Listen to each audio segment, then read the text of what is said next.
you all may have got here in different shifts, but you're all in the same boat now. So transfers, high school guys, fraternity guys, you guys got to get ready to go play a football game.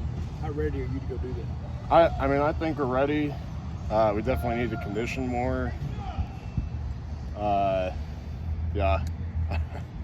I mean, there's not much we could put to it. I mean, you're never done preparing, so. What's that transition been like this week from this fall camp, getting installing the offense, getting everyone used to playing with each other, to specifically preparing for your first game? I mean, it's nice to finally be getting into that game prep, not just be going against the defense. I'm looking forward to finally going against somebody that's not a teammate. That's always the hardest part. Is you never want to hurt your teammates, obviously, but you got to prepare yourself for the game. You got to go 100%. So it's nice to finally start seeing an opponent. Who's kind of stood out to you on that defensive line the last few weeks? I would say they're all pretty good, so it's really hard to narrow it down. KJ, he's pretty good. He's got a good bull rush. ET's got a good bull rush. He got me on one of them.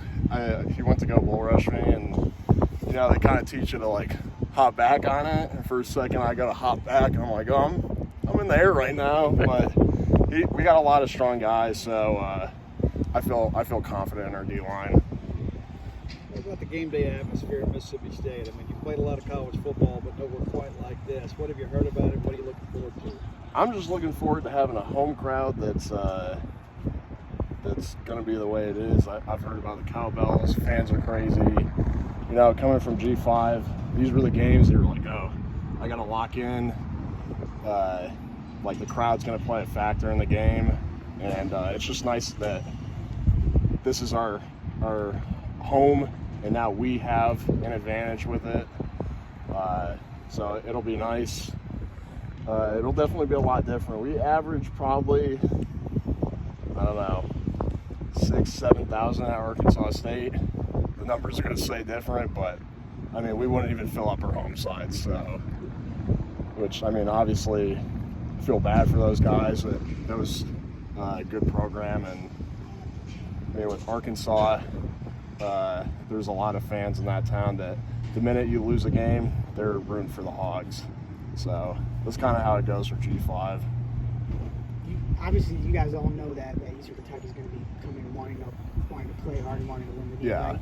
With sort of that perspective that you have of playing in the G5 and at that level, are you able to sort of say things to the guys just about staying focused? And all It's that? funny that you bring that up, because I just was talking to the line about that, and I was saying, like, when I was at Arkansas State, UNC, these games would come up, and it's like, this is the game that I got to show up. I know, like, we're playing in a lower level conference. The scouts are going to see how does he play against this competition. So I think the worst thing we could do is underestimate them, say, oh, they're an FCS team. That's how you get in situations like Kentucky did last year. So, yeah. You came in under Coach Levy brought you in, and I know all you've done is prepare so far, but Yeah. How much are you looking for playing a game, and how has he been in preparation? He's been awesome. He's really doing a good job at being smart and efficient with our practice. I've been at places where it's kind of a old school mentality. We're going to be tough, beat you into the ground. Game comes around, people are sore, people are tired, and there's an aspect of, yeah, you got to get that in. You can't just drift through practice, but also like sometimes doing more isn't always the answer. You got to keep guys healthy, and they got to be ready for the game. Speaking about being aggressive, who on the scout team's lined up against you that you're taking out your aggressions on? I mean, really all of them. I mean, no. I would say, I'm trying to think. This is the thing. There's so many. You're seeing so many faces. They're rotating.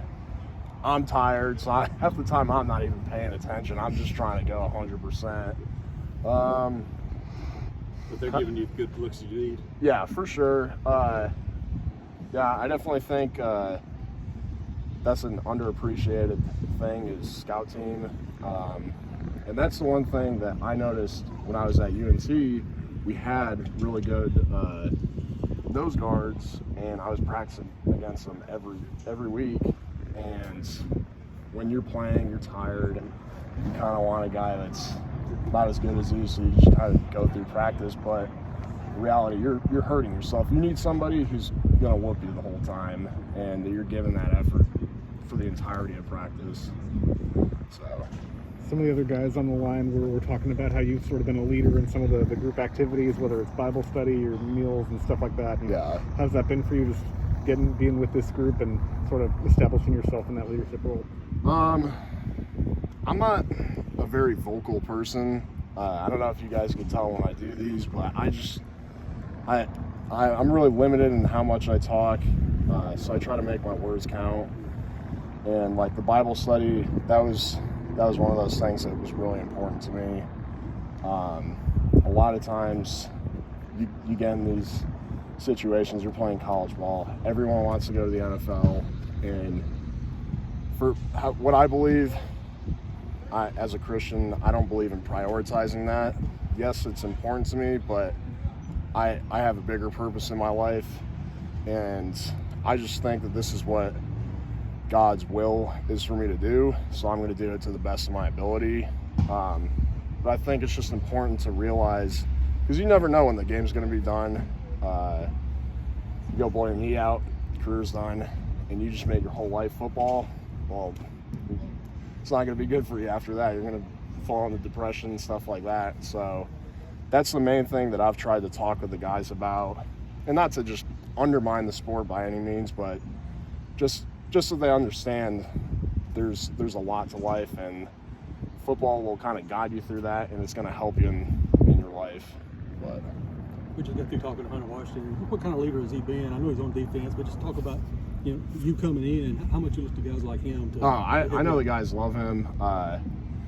Obviously, he's a secondary defensive player, so I'm, for the most part, never making contact with him. But I know he's been a really great leader. He's a part of our leadership council. I know the guys respect him a ton.